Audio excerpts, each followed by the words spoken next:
हाय दोस्तों, exam updates with दीपक पर आप सभी का स्वागत है। थंबनेल देखकर आप सभी को पता चल गया होगा कि आज की वीडियो किस टॉपिक पर है। तो चलिए देर न करते हुए वीडियो को स्टार्ट करेंगे। वीडियो में दी गई जानकारी आप सभी को पसंद आए तो प्लीज़ वीडियो को लाइक शेयर और चैनल को सब्सक्राइब करके भाई का सपोर्ट जरूर करिएगा। सब्सक्राइब करने पर आपको किसी प्रकार का अतिरिक्त चार्ज नहीं देना होता है, इसलिए रिक्वेस्ट है कि प्लीज़ वीडियो को लाइक शेयर और चैनल को सब्सक्राइब करके सपोर्ट जरूर करिएगा। अब आज हम लोग जो देखने वाले हैं UP triple S C PET 2021 and 2022 में प्रीवियस ईयर के जो क्वेश्चन पूछे गए इकोनॉमिक्स यानी अर्थशास्त्र का। तो हर शिफ्ट में आप जानते हैं कि जो पेपर होता है उसमें 5-5 क्वेश्चन पूछे जाते हैं। हिस्ट्री का 10 क्वेश्चन पूछा जाता है, बाकी ज्योग्राफी का 5, इकोनॉमिक्स का 5, पॉलिटी का 5 ऐसे क्वेश्चन पूछा जाता है। तो इससे पहले जो भी हिस्ट्री का क्वेश्चन पूछा गया था 6 शिफ्टों में अब तक पेपर हुआ है यूपी ट्रिपल एस सी पेट का। 2021 में जब पेट का एग्ज़ाम हुआ था तो 2 शिफ्टों में एग्ज़ाम हुआ था, यानी एक ही दिन एग्ज़ाम हुआ था। और जब 2022 में यूपी ट्रिपल एस सी पेट का एग्ज़ाम हुआ था तो 2 दिन में हुआ था, यानी 4 शिफ्टों में हुआ था। तो मैंने जो हिस्ट्री में पूछे गए क्वेश्चन है 60 क्वेश्चन उसको करा दिया है। ज्योग्राफी में जो 30 क्वेश्चन पूछे गए हैं उसको मैंने करा दिया, यानी वीडियो अपलोड कर दिया है, जाकर जरूर देख लीजिएगा। अब हम लोग देखने वाले अर्थशास्त्र इकोनॉमिक्स के जो 30 क्वेश्चन पूछे गए 6 शिफ्टों में, यानी 2021 और 2022 के प्रीवियस ईयर के क्वेश्चन उसको देखने वाले हैं। इसके बाद हम लोग जो साइंस के 30 क्वेश्चन पूछे गए हैं उसके बाद देन हम लोग हिंदी में जो 30 क्वेश्चन पूछे गए वो हम लोग देखेंगे। ऐसे सब करके जल्दी जल्दी इसी सप्ताह में सारा कुछ प्रीवियस ईयर का क्वेश्चन निपटा देंगे। और मैं अलग अलग इसलिए भी वीडियो बनाता हूँ हर सब्जेक्ट का कि आप आसानी से उसको देख सकें। अगर एक ही वीडियो अगर 100 क्वेश्चन का आएगा पता नहीं अब देखें या ना देखें, बोर हो जाएं। बट अगर छोटा छोटा वीडियो रहेगा तो आप देख लेंगे, उम्मीद है। इसीलिए मैं छोटा छोटा वीडियो बनाने का कोशिश करता हूँ सब्जेक्ट वाइज। तो हम लोग आज चलिए देखते हैं अर्थशास्त्र के जो क्वेश्चन पूछे गए थे इसको आप जो शिफ्ट में जो पूछा गया मैंने शिफ्ट भी डाल दिया है, तो आप देख लीजिएगा। चलिए स्टार्ट करते हैं। पहला क्वेश्चन हम लोग देखते हैं ये, और आज हम लोग देखने वाले हैं जो है 24/8/2021 का जो प्रथम पाली में पेपर कराया गया था उसमें जो 5 पूछे गए थे इकोनॉमिक्स के क्वेश्चन वो हम लोग देखने वाले हैं। तो चलिए पहला क्वेश्चन देखते हैं। पहला क्वेश्चन है कि बैंक दर का अर्थ है। तो पहला ऑप्शन है साहूकारों द्वारा ली जाने वाली ब्याज दर, ऑप्शन बी अनुसूचित बैंकों द्वारा ली जाने वाली ब्याज दर, ऑप्शन सी है बैंकिंग संस्थाओं के लाभ की दर, और ऑप्शन डी है देश के केंद्रीय बैंक द्वारा ली जाने वाली आधिकारिक ब्याज दर। तो जो इसका राइट आंसर होने वाला है वो होगा ऑप्शन डी, यानी जो इसका आंसर होगा डी होगा। यानी बैंक दर का अर्थ क्या है, तो देश के केंद्रीय बैंक द्वारा ली जाने वाली आधिकारिक ब्याज दर जो होती है उसे बैंक दर कहते हैं। तो ऑप्शन डी इसका सही होगा फर्स्ट क्वेश्चन का। चलिए दूसरा क्वेश्चन देखते हैं। दूसरे क्वेश्चन में पूछा गया है यदि आरबीआई नगद कोषानुपात को घटा दे तो साख सर्जन पर क्या असर होगा। यानी पूछा गया कि यदि आरबीआई जो है नगद कोषानुपात को घटा दे तो साख सर्जन जो होता है उस पर क्या असर पड़ेगा। तो ऑप्शन ए है कोई असर नहीं होगा, ऑप्शन बी है घट जाएगा, ऑप्शन सी है बढ़ जाएगा, और ऑप्शन डी है कि इनमें से कोई नहीं। तो जो इसका राइट आंसर होने वाला है वो होगा आपका ऑप्शन सी, यानी बढ़ जाएगा। यानी देख लीजिए एक बार और कि यदि आरबीआई नगद कोषानुपात को घटा दे तो साख सर्जन पर क्या असर होगा, तो बढ़ जाएगा, यानी अपोजिट संबंध है इसमें। चलिए थर्ड क्वेश्चन को देख लेते हैं। थर्ड क्वेश्चन में पूछा गया कि 100 रुपये का नोट किसके द्वारा हस्ताक्षरित होता है, यानी जो 100 रुपये का नोट आता है उस पर किसका हस्ताक्षर होता है। ऑप्शन ए आरबीआई के गवर्नर का, या ऑप्शन बी भारत के राष्ट्रपति का हस्ताक्षर होता है, या ऑप्शन सी वित्त मंत्री का हस्ताक्षर होता है 100 रुपये के नोट पर, या ऑप्शन डी वित्त सचिव। तो जो इसका राइट आंसर होने वाला है वो आपका होगा आरबीआई के गवर्नर का इस पर हस्ताक्षर किया जाता है जो 100 रुपये का नोट आता है। जो 1 रुपये का नोट आता है उस पर वित्त सचिव का हस्ताक्षर होता है, बाकी उससे जो और नोट आते हैं उस पर जो आरबीआई के गवर्नर होते हैं उनका सिग्नेचर होता है। आप कभी भी नोट पे देखेंगे तो लिखा रहता है। चलिए चौथा क्वेश्चन देख लेते हैं। चौथा क्वेश्चन में पूछा गया है कि इनमें से किस प्रकार की अर्थव्यवस्था में संसाधनों पर निजी अधिकार होते हैं और आर्थिक गतिविधियों का मुख्य उद्देश्य लाभ अर्जित करना होता है। तो ऑप्शन ए है पूंजीवादी, ऑप्शन बी समाजवादी, ऑप्शन सी मिश्रित, ऑप्शन डी वैश्विक। तो जो इसका राइट आंसर होने वाला है वो होगा आपका ऑप्शन ए, यानी पूंजीवादी इसका राइट आंसर होने वाला है। तो एक बार और देख लीजिए कि इनमें से किस प्रकार की अर्थव्यवस्था में संसाधनों पर निजी अधिकार होते हैं और आर्थिक गतिविधियों का मुख्य उद्देश्य लाभ अर्जित करना होता है। तो पूंजीवादी जो अर्थव्यवस्था होती है उसमें ऐसा होता है। आप जानते हैं जो पूंजीपति अपना उद्योग लगाते हैं तो उनका मेन मोटिव क्या होता है, तो लाभ अर्जित करना होता है, और जो मालिक होते हैं बाकी आप जानते हैं जो सार्वजनिक संपत्ति वाले या चाहे कारखाने होते हैं उस पर जो सरकार का होता है, तो इसका मेन मोटिव ये नहीं होता है कि लाभ ही अर्जित करना है चाहे जैसे भी। लेकिन प्राइवेट कंपनियों में आप देखते हैं कि कैसे शोषण होता है वर्करों का, तो पूंजीवादी में आता है। बाकी चलिए पांचवा क्वेश्चन, और इस शिफ्ट का ये लास्ट क्वेश्चन है। इसमें पूछा गया कि जो फेमा होता है उसका पूर्ण रूप क्या है। तो ऑप्शन ए में दिया गया है funds exchange media agency, option B में दिया गया foreign exchange management act, option C में दिया गया finance and export management association, और ऑप्शन डी में दिया गया है कि फॉरेन एक्सपोर्ट मार्केट एजेंसी। तो जो इसका राइट आंसर होने वाला है वो आपका होगा ऑप्शन बी, इसका राइट आंसर होगा। यानी जो फेमा होता है उसका पूर्ण रूप क्या होता है, तो फॉरेन एक्सचेंज मैनेजमेंट एक्ट इसका पूर्ण रूप होता है। तो ये 24/8/2021 के प्रथम पाली में पूछे गए 5 क्वेश्चन थे इकोनॉमिक्स के, और जो प्रत्येक पाली होती है उसमें 5-5 क्वेश्चन ही पूछा जाता है। तो इस पाली के जो लास्ट क्वेश्चन था। बाकी अगर वीडियो अच्छा लग रहा हो तो प्लीज़ वीडियो को लाइक और चैनल को सब्सक्राइब जरूर करिएगा, आपके सपोर्ट की बहुत ज़रूरत है। चलिए नेक्स्ट शिफ्ट के क्वेश्चन को देख लेते हैं। तो हम लोग अब दूसरी शिफ्ट के जो पेपर हुआ था 24/8/2021 में द्वितीय पाली का, उसके क्वेश्चन को एक एक करके देखेंगे। इसमें भी 5 ही क्वेश्चन पूछा गया था। तो चलिए पहला क्वेश्चन हम लोग देखते हैं। पहले क्वेश्चन में दिया गया किसके बढ़ने के फलस्वरूप निजी निवेश में वृद्धि की अधिक संभावना होगी। ऑप्शन ए ब्याज दर के बढ़ने पर, ऑप्शन बी आपका दिया गया है कि शेयर की कीमत बढ़ने पर, और ऑप्शन डी इसमें दिया गया है ऑप्शन सी दिया नई पूंजीपति अपेक्षित प्रतिफल बढ़ने पर, और ऑप्शन डी दिया गया है कि व्यक्तिगत कर बढ़ने पर। तो जो इसका राइट आंसर होने वाला है वो आपका ऑप्शन सी होगा। जो इसका राइट आंसर होगा ऑप्शन सी, यानी कि इसके बढ़ने के फलस्वरूप निजी निवेश में वृद्धि की अधिक संभावना होती है। तो नई पूंजी पर अपेक्षित प्रतिफल के बढ़ने पर निजी निवेश में वृद्धि की अधिक संभावना होती है।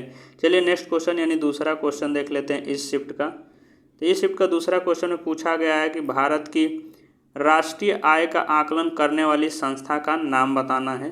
तो पहला है आरबीआई, सेकेंड ऑप्शन है नीति आयोग, और आपका थर्ड ऑप्शन है वित्त आयोग, और आपका फोर्थ ऑप्शन है केंद्रीय सांख्यिकी संगठन। तो जो भारत का राष्ट्रीय आय का आकलन करने वाली संस्था है उसका जो नाम है, यानी इसका जो राइट आंसर होने वाला है ऑप्शन डी, इसका राइट आंसर होगा, यानी केंद्रीय सांख्यिकी संगठन इसका राइट आंसर होगा। एक बार और देख लीजिए कि भारत की राष्ट्रीय आय का आकलन करने वाली संस्था केंद्रीय सांख्यिकी संगठन है, यानी इसका डी आंसर होगा सेकेंड का। चलिए थर्ड क्वेश्चन हम लोग देख लेते हैं, फटाफट देखेंगे, और चैनल को सब्सक्राइब जरूर कर लीजिएगा यदि वीडियो अच्छा लग रहा हो। तो तीसरा क्वेश्चन में पूछा गया है कि सेवा क्षेत्र का दूसरा नाम क्या है, यानी सेवा क्षेत्र को और किस नाम से जाना जाता है। तो ऑप्शन ए तृतीयक क्षेत्र, ऑप्शन बी प्राथमिक क्षेत्र, और ऑप्शन सी में दिया गया द्वितीयक क्षेत्र के नाम से जाना जाता है, और ऑप्शन डी में दिया गया कृषि क्षेत्र के नाम से जाना जाता है। तो जो इसका राइट आंसर होने वाला है वो होगा आपका ऑप्शन ए, जो होगा इसका राइट आंसर होगा, यानी सेवा क्षेत्र का दूसरा नाम तृतीय क्षेत्र है। यानी आप कह सकते हैं कि जो सेवा क्षेत्र को तृतीय क्षेत्र के नाम से भी जाना जाता है। तो इसका राइट आंसर ऑप्शन ए होगा थर्ड का। चलिए फोर्थ क्वेश्चन देख लेते हैं इस शिफ्ट का, 24/8/2021 में जो सेकंड पाली में पेपर आया था, तो उसका हम लोग चौथा क्वेश्चन देखने वाले हैं इकोनॉमिक्स का।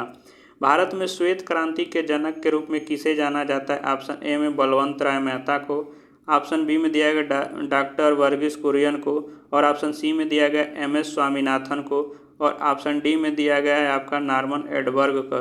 तो जो इसका राइट आंसर होगा वो आपका ऑप्शन बी होने वाला है, यानी भारत में श्वेत क्रांति के जनक के रूप में डॉक्टर वर्गीस कुरियन को जाना जाता है, और हरित क्रांति के जनक के रूप में किसे जाना जाता है, तो एम.एस. स्वामीनाथन को जाना जाता है, ये याद रखेंगे। चलिए इस शिफ्ट का 24/8/2021 में जो सेकंड पाली में पेपर आया था उसका हम लोग लास्ट क्वेश्चन देख लेते हैं। तो पाँचवें क्वेश्चन में पूछा गया है भारत में आर्थिक सुधार 1991 के दौरान प्रधानमंत्री कौन थे। तो ऑप्शन ए पी.वी. नरसिम्हा राव थे, ऑप्शन बी अटल बिहारी वाजपेयी जी थे, या option C doctor Manmohan Singh थे, या ऑप्शन डी इनमें से कोई नहीं था। तो इसमें दिया गया है कि भारत में आर्थिक सुधार 1991 के दौरान जो प्रधानमंत्री थे, तो इसका जो राइट आंसर होगा वो ऑप्शन ए होगा, यानी पी.वी. नरसिम्हा राव जी थे। एक बार और देख लीजिए कि भारत में आर्थिक सुधार 1991 के दौरान प्रधानमंत्री कौन था, तो पी.वी. नरसिम्हा राव थे। तो ये इस शिफ्ट का लास्ट क्वेश्चन था। प्लीज़ वीडियो को लाइक और चैनल को सब्सक्राइब करके सपोर्ट जरूर करिएगा। चलिए हम लोग नेक्स्ट शिफ्ट को क्वेश्चन को देखते हैं और फटाफट देखेंगे। तो अब हम लोग देखने वाले हैं जो 2022 में 15/10/2022 में प्रथम पाली में क्वेश्चन जो पूछा गया था, जो 2022 में पेपर हुआ था यूपी ट्रिपल एस सीपेट का, वो 2 दिन हुआ था 4 शिफ्टों में। तो हम लोग पहली शिफ्ट का देखेंगे। तो चलिए हम लोग देखते हैं। और इस वीडियो का ये आप देख रहे हैं तीसरे शिफ्ट का क्वेश्चन हम लोग देखने जा रहे हैं। तो पहला क्वेश्चन इसमें पूछा गया है कि निम्नलिखित में से कौन सा हरित क्रांति की रणनीति का हिस्सा था। ऑप्शन ए में दिया गया, इसमें आपका चलिए देख लेते हैं। ऑप्शन ए में रासायनिक उर्वरक और कीटनाशी। ऑप्शन बी में उच्च उपज देने वाली किस्मों के बीज। ऑप्शन सी में दिया गया है कि सिंचाई। और ऑप्शन डी में दिया है कि ये सभी। तो जो इसका राइट आंसर होने वाला है वो आपका ऑप्शन डी होगा। यानी आप कह सकते हैं हरित क्रांति की रणनीति का हिस्सा था। यानी क्या क्या हरित क्रांति की रणनीति का हिस्सा हो सकता है, तो रासायनिक उर्वरक और कीटनाशी होना चाहिए, अच्छी उपज देने वाली किस्म के बीज होने चाहिए, आप जानते हैं सिंचाई होना चाहिए, तभी तो ज़्यादा पैदावार होगी। तो ये सभी इसका राइट आंसर होने वाला है। यानी उपरोक्त तो सभी कह सकते हैं कि इसका राइट आंसर है ऑप्शन डी फर्स्ट का राइट आंसर है। चलिए सेकंड क्वेश्चन को हम लोग फटाफट देख लेते हैं। सेकेंड क्वेश्चन में पूछा गया कि निम्नलिखित में से किस नदी को बिहार का शोक कहा जाता है। ऑप्शन ए है दामोदर को, ऑप्शन बी जो हुगली नदी है उसको, या ऑप्शन सी घाघरा नदी को, या ऑप्शन डी कोसी को। तो जो इसका राइट आंसर होगा वो आपका ऑप्शन डी होगा। यानी कोसी नदी को बिहार का शोक कहा जाता है, क्योंकि हर वर्ष जब बाढ़ आ ही जाता है, इसलिए बिहार का शोक इसे कहा जाता है, कोसी नदी को। एक बार और देख लीजिए कि बिहार का शोक किसे कहा जाता है, किस नदी को कहा जाता है, तो कोसी नदी को बिहार का शोक कहा जाता है। चलिए थर्ड क्वेश्चन देख लेते हैं। थर्ड क्वेश्चन में देखेंगे तो पूछा गया कि भारत की पंचवर्षीय योजनाओं को अंतिम स्वीकृति निम्नलिखित में से किसके द्वारा दी गई थी या दिया जाता है। तो भारत के उपराष्ट्रपति, ऑप्शन बी है में वित्त सचिव, या ऑप्शन आपका इसमें सी है कि राष्ट्रीय विकास परिषद, और ऑप्शन डी है वित्त मंत्रालय। तो इसका क्या आंसर होने वाला है कि भारत की पंचवर्षीय योजनाओं को अंतिम स्वीकृति निम्नलिखित में से किसके द्वारा दिया जाता है। तो जो इसका राइट आंसर होने वाला है वो ऑप्शन सी होगा। यानी राष्ट्रीय विकास परिषद के द्वारा भारत की पंचवर्षीय योजनाओं को अंतिम स्वीकृति दिया जाता है। और इसका आप जानते हैं कि जो अध्यक्ष होते हैं प्रधानमंत्री होते हैं। चलिए नेक्स्ट क्वेश्चन देख लेते हैं। और गैर संवैधानिक संस्था है, जैसे आपका नीति आयोग है वैसे ये भी है, एक गैर संवैधानिक संस्था है। चलिए चौथा क्वेश्चन हम लोग देख लेते हैं। चौथे क्वेश्चन में आपका इसमें दिया गया है कि किसी भी विकासशील अर्थव्यवस्था के प्रारंभिक चरणों में अधिकांश गतिविधियां क्षेत्र से संबंधित होती हैं। ऑप्शन ए है द्वितीयक, ऑप्शन बी प्राथमिक, ऑप्शन सी तृतीयक, और ऑप्शन डी में दिया गया सूचना प्रौद्योगिकी। तो जो इसका राइट आंसर होने वाला है वो आपका होगा ऑप्शन बी यानी प्राथमिक। तो एक बार और देख लीजिए, किसी भी विकासशील अर्थव्यवस्था के प्रारंभिक चरणों में अधिकांश गतिविधियां क्षेत्र से संबंधित होती है, तो प्राथमिक क्षेत्र से संबंधित होती हैं। और आप जानते हैं कि प्राथमिक क्षेत्र से जो आता है वो आपका कृषि आता है, और छोटे छोटे जो उद्योग होते हैं वो प्राथमिक क्षेत्र से संबंधित होता है। तो विकासशील जो देश होते हैं तो जो अर्थव्यवस्था होती है उसके लिए प्राथमिक क्षेत्र में ज़्यादा योगदान देने की ज़रूरत होती है। यानी उसमें तरक्की होगी प्राथमिक क्षेत्र में, तो देश विकासशील देश से आगे चल के विकसित देश की तरफ बढ़ेगा। तो यही पूछा गया कि किसी भी विकासशील अर्थव्यवस्था के प्रारंभिक चरणों में अधिकांश गतिविधियां क्षेत्र से संबंधित होती हैं, तो प्राथमिक क्षेत्र से संबंधित होती हैं। चलिए इस शिफ्ट का लास्ट क्वेश्चन हम लोग देख लेते हैं, यानी पाँचवा क्वेश्चन देख लेते हैं। पाँचवें क्वेश्चन में पूछा गया है कि निम्नलिखित में से कौन एक वाणिज्यिक बैंक नहीं है। Option A HSBC, option B दिया है भारतीय स्टेट बैंक, ऑप्शन सी दिया है ICICI बैंक, और ऑप्शन डी दिया है सिडबी बैंक, यानी SDIB जो दिया है सिडबी बैंक जिसे कहते हैं। तो इसका जो राइट आंसर होने वाला है वो आपका होगा ऑप्शन डी यानी सिडबी बैंक। एक बार और देख लीजिए कि निम्नलिखित में से कौन एक वाणिज्यिक बैंक नहीं है। तो जो सिडबी बैंक है एक वाणिज्यिक बैंक नहीं है। प्लीज़ वीडियो को लाइक और चैनल को सब्सक्राइब जरूर कर लीजिएगा। अगर आपको थोड़ा वीडियो लेंदी लग रहा हो तो इस वीडियो बढ़ाकर देख सकते हैं। तो चलिए हम लोग नेक्स्ट शिफ्ट के क्वेश्चन को देख लेते हैं। यानी 15/10/2022 की जो द्वितीय पाली में इकोनॉमिक्स अर्थशास्त्र क्वेश्चन पूछे गए थे, अब उस क्वेश्चन को हम एक एक करके देखेंगे। इस शिफ्ट में भी 5 क्वेश्चन पूछा गया था। तो चलिए फटाफट इस शिफ्ट के क्वेश्चन को देख लेते हैं। तो पहला क्वेश्चन इसमें देखेंगे तो पूछा गया है कि 1969 में कितनी प्रमुख निजी बैंकों का राष्ट्रीयकरण किया गया था। ये क्वेश्चन लगभग बहुत बार पूछा जाता है इकोनॉमिक्स में, तो ये ध्यान रखेंगे। कुछ क्वेश्चन तो बार बार रिपीट होते हैं एग्जाम वगैरह में।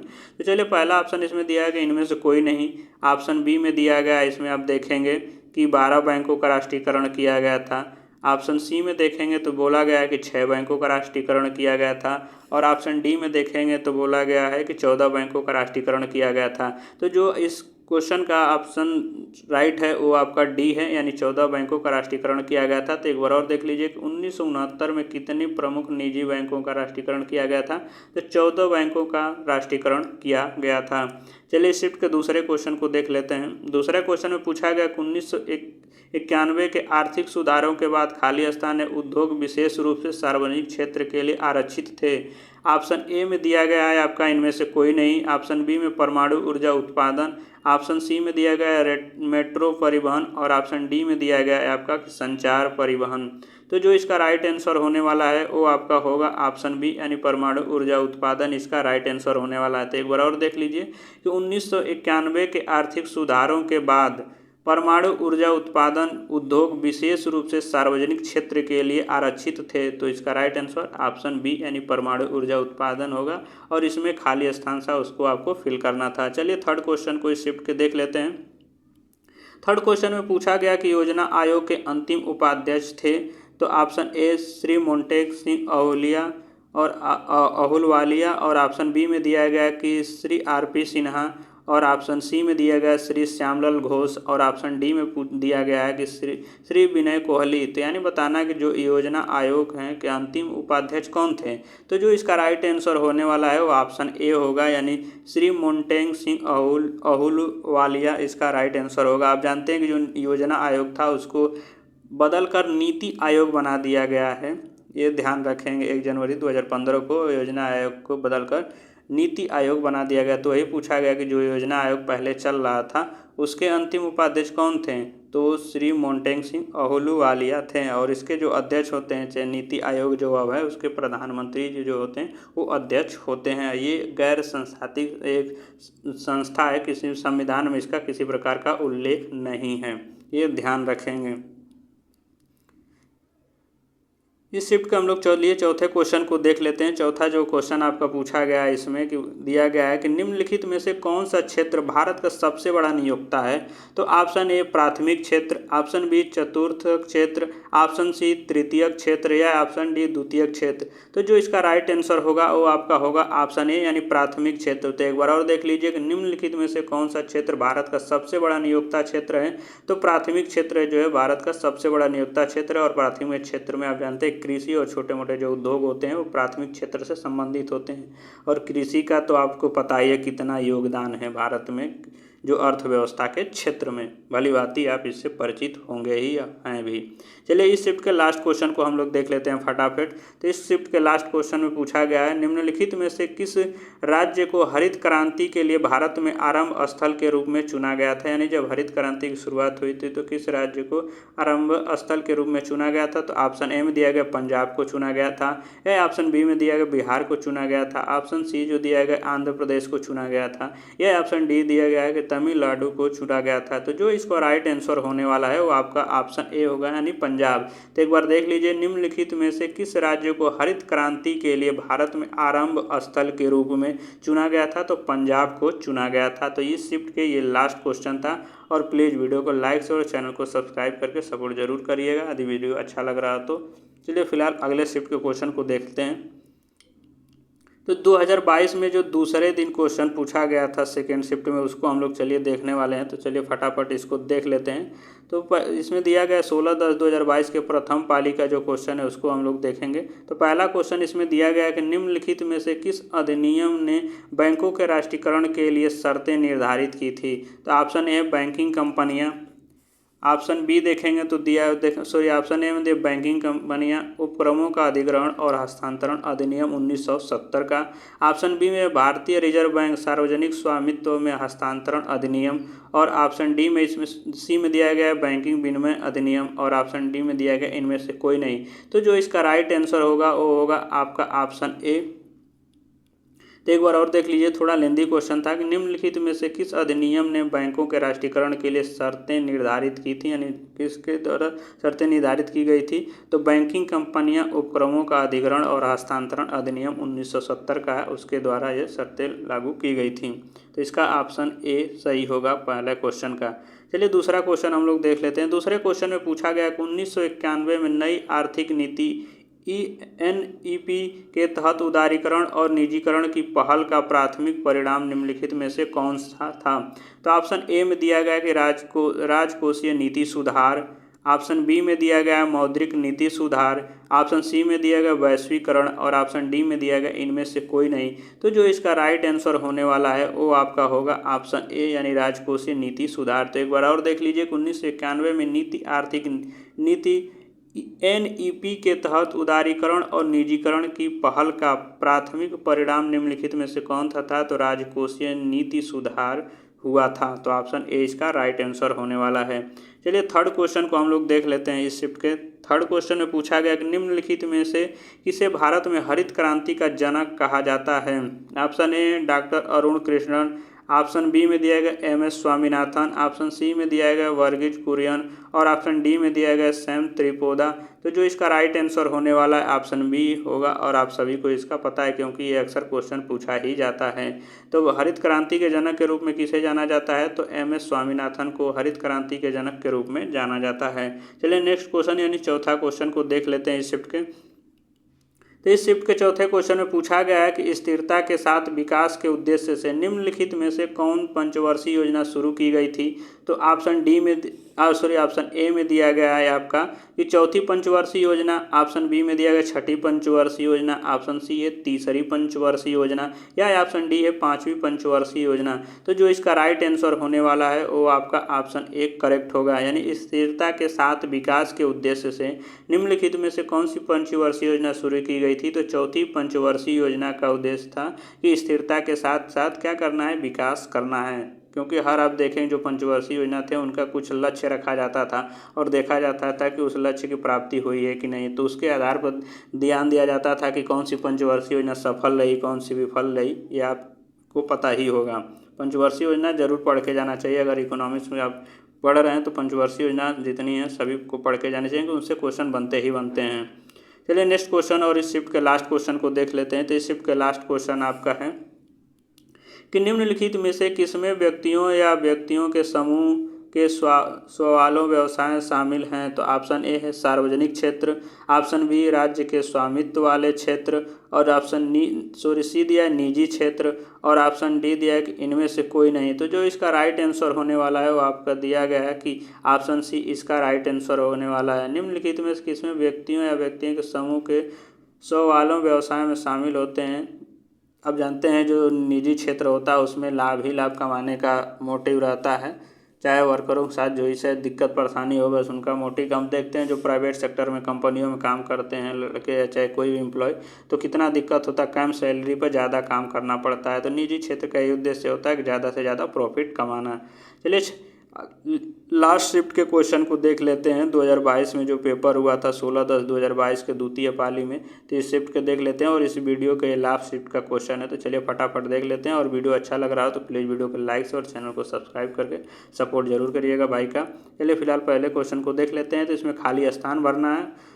खाली स्थान एक कृषि तथा ग्रामीण क्षेत्र को वित्त पोषण करने वाली एक केंद्रीय या शीर्ष संस्था है। ऑप्शन ए सिडबी संस्था है या IFCI संस्था है या नाबार्ड वो संस्था है या आपका एग्जिम जो बैंक होती है वो संस्था है। तो जो इसका राइट आंसर होगा वो आपका नाबार्ड बैंक जो है वो होगा। यानी कह सकते हैं कि नाबार्ड कृषि तथा ग्रामीण क्षेत्रों को वित्त पोषण करने वाली एक केंद्रीय या शीर्ष संस्था है। जो नाबार्ड है कृषि क्षेत्र वाले जो जैसे लोन वगैरह लेना होता है और भी आर्थिक मदद चाहिए होती है तो ये प्रोवाइड कराता है जो नाबार्ड बैंक है। तो ये वाली बात ही आपको पता होना चाहिए। चलिए इस शिफ्ट के दूसरे क्वेश्चन को देख लेते हैं। इस शिफ्ट का दूसरा क्वेश्चन है कि 1991 के आर्थिक सुधार के द्वारा निम्न में से किस समस्या की ओर ध्यान दिया गया था? ऑप्शन ए भारतीय रुपये का मूल्य ह्रास, ऑप्शन बी दिया गया कि ये सभी, ऑप्शन सी दिया गया है कि आर्थिक नीति की असफलता और ऑप्शन डी में दिया गया विदेशी मुद्रा भंडार में संकट। तो जो इसका राइट आंसर होने वाला है वो आपका होगा ऑप्शन बी यानी ये सभी। तो चलिए एक बार और इसको क्वेश्चन को अच्छे से देख लेते हैं। 1991 के आर्थिक सुधार के द्वारा निम्न में से किस समस्या की ओर ध्यान दिया गया था? जो 1991 का आर्थिक सुधार नियम था तो भारतीय रुपये के मूल्य ह्रास में ओर की ध्यान दिया गया था, आर्थिक नीति की असफलता इस सब पे ध्यान दिया गया था, विदेशी मुद्रा भंडारण में संकट, ये सभी 1991 का आर्थिक सुधार की समस्याएं की ओर ध्यान दिया गया, समस्याएं थी, ये सब बताया गया है। और देख रहे हैं कि जो टॉपिक आपको ये भी पता होना चाहिए कि जो यूपी ट्रिपल एस सी का जो सिलेबस दिया गया है उसमें सिलेबस में पूरा अच्छे से बता दिया है कि कौन कौन से टॉपिक से क्वेश्चन आए, तो उस टॉपिक को ही देख कर जरूर जाएँ। बाकी अगर पूरा लगेंगे इकोनॉमिक्स या जियोग्राफी पढ़ने तो दिक्कत होगा। तो स्मार्ट स्टडी करने का लास्ट समय में यही तरीका होता है कि सिलेबस के अनुसार पढ़ें। और यूपी ट्रिपल एस सी पेट में तो जो हर एक सब्जेक्ट का जो सिलेबस दिया गया काफ़ी अच्छे से दिया गया, उसे अगर पढ़ के जाते हैं तो अगर हर चैप्टर से अगर जैसे मान लीजिए इकोनॉमिक्स पढ़े जा रहे हैं 5 क्वेश्चन इकोनॉमिक्स से पढ़ के जाएगा, तो जितने उसमें टॉपिक देंगे उसको आप अच्छे से पढ़ के जाते हैं तो मान के चलिए 4 तो कर ही ले जाएंगे। तो 4 भी कर ले जाते हैं तो ज़्यादा कोई दिक्कत नहीं है। ऐसे अगर हर सब्जेक्ट से अगर करके जाते हैं तो पूरा ना पढ़ के जाइए, क्योंकि अब ज़्यादा दिन आपका एग्जाम वगैरह नहीं बचा है, 28 29। और ऑप्शन आपका सी दिया गया एलपीजी और ऑप्शन डी दिया गया पीएनजी। तो जो राइट आंसर होगा वो आपका होगा एलपीजी। तो इसमें एक बार और देख लीजिए कि नई आर्थिक नीति को लोकप्रिय रूप से विकास एलपीजी मॉडल के रूप में जाना जाता है। तो इसका राइट आंसर जो है थर्ड क्वेश्चन का ऑप्शन सी होने वाला है। चलिए इस शिफ्ट के फोर्थ क्वेश्चन को देख लेते हैं। चौथे क्वेश्चन में आपका इसमें पूछा गया है कि कोई भी कंपनी एक सरकारी कंपनी यदि उसमें कम से कम खाली स्थान प्रदत्त पूंजी सरकार के अधिकार में होती है तो ऑप्शन ए में दिया गया 51%, ऑप्शन बी में 50%, ऑप्शन सी में दिया गया कि 25% और ऑप्शन डी में दिया गया 49%। तो जो इसका राइट आंसर होने वाला है वो आपका ऑप्शन ए यानी 51% होगा। तो एक बार और देख लीजिए, कोई भी कंपनी एक सरकारी कंपनी है यदि उसमें कम से कम 51% प्रदत्त पूंजी सरकार के अधिकार क्षेत्र में होती है तो कितने प्रतिशत पूंजी? 51% होना चाहिए। चलिए इस शिफ्ट का लास्ट और इस वीडियो का भी लास्ट क्वेश्चन है। इसमें पूछा गया कि हॉलमार्क चिन्ह लोगो का उपयोग निम्न में से किसके लिए किया जाता है? ऑप्शन ए आपका दिया गया है कृषि उत्पाद के लिए किया जाता है, या ऑप्शन बी इलेक्ट्रॉनिक वस्तुओं के लिए किया जाता है, या ऑप्शन सी विद्युत वस्तुओं के लिए किया जाता है, कि ऑप्शन डी आभूषण के लिए किया जाता है। तो जो आपका राइट आंसर होने वाला है वो ऑप्शन डी यानी आभूषण के लिए हॉलमार्क चिन्ह जो होता है वो किया जाता है। और कभी भी अब आभूषण खरीदें या आपके घर परिवार का आभूषण खरीदें तो हॉलमार्क जरूर देखें, क्योंकि बहुत ठगी होती है जो ज्वेलरीज वाले होते हैं, तो ये सब ध्यान रखेंगे।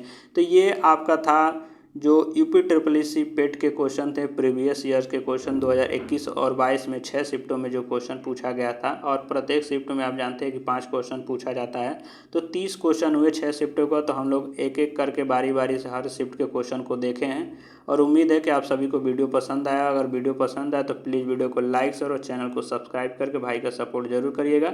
वीडियो में अगर किसी प्रकार की त्रुटि हो तो क्षमा प्रार्थी हूँ दोस्तों। वीडियो के रिगार्डिंग आपके मन में किसी प्रकार के एडवाइस कमेंट में बता सकते हैं, या किसी टॉपिक पर आपको वीडियो चाहिए तो भी आप कमेंट में बता सकते हैं। वीडियो में अगर लग रहा हो कि यहाँ कुछ चीज़ सुधार करने की ज़रूरत है तो आप कमेंट में बेझिझक बताइएगा, मैं उससे सुधार करने का पूर्णतः कोशिश करूँगा कि उसे सुधार कर दिया जाए। क्योंकि आप वीडियो देख रहे हैं तो आपको ज़्यादा पता होता होगा और पता चलता होगा कि क्या सुधार करने की ज़रूरत है। तो चलिए फिलहाल वीडियो को एंड करते हैं। और वीडियो में दी गई जानकारी आप सभी को पसंद है तो प्लीज़ रिक्वेस्ट है कि वीडियो को लाइक और चैनल को सब्सक्राइब कर लीजिएगा। सब्सक्राइब करने पर आपको किसी प्रकार का पैसा नहीं देना होता, इसलिए चैनल को सब्सक्राइब करके अपने छोटे भाई का सपोर्ट जरूर करिएगा। और ऐसे ही मैं अब इसके बाद आपका जो वीडियो आएगा विज्ञान में जो आपका 6 शिफ्टों में 30 क्वेश्चन पूछे गए थे वो प्रीवियस ईयर्स का, उसका वीडियो आएगा, वो भी आप देख लीजिएगा। उसके बाद आपका हिंदी में जो प्रत्येक शिफ्ट में आप जानते हैं 5-5 क्वेश्चन पूछा जाता है, हिंदी जो व्याकरण होता है उससे मैं बता रहा हूँ, तो उससे जो क्वेश्चन पूछा जाता है 30 उसके भी क्वेश्चन है, तो इसके बाद वो भी वीडियो आएगा, उसको भी देख लीजिएगा। बाकी आप जानते हैं जो हिंदी में और 10 क्वेश्चन पूछा जाता है, बट उसमें यह रहता है कि आपका दे दिया जाता है गद्यांश वगैरह, उसमें से आपका एक वो दे दिया जाता है पूरा लेखन, उसमें से 5-5 क्वेश्चन पूछा जाता है, तो उसमें से देख के ही आपको चूज करके अपना करना रहता है। तो आप उसको अगर प्रैक्टिस कर लेंगे तो अच्छे से आ जाता है। बाकी व्याकरण से 5 क्वेश्चन पूछा जाता है हिंदी से, तो मैं एक एक करके ला दूंगा। उसके बाद पॉलिटी का जो 30 क्वेश्चन बनेंगे उसको भी मैं ला दूंगा प्रीवियस ईयर के क्वेश्चन, क्योंकि आप जानते हैं ज़्यादा दिन एग्जाम में नहीं बचा है, तो सब कुछ प्रीवियस ईयर क्वेश्चन आपको देख के जरूर से आना चाहिए, कहीं ना कहीं उससे आपको हेल्प जरूर ही मिलेगी। तो चलिए फिलहाल वीडियो को एंड करते हैं और प्लीज़ चैनल को सब्सक्राइब जरूर कर लीजिएगा। जय हिंद दोस्तों।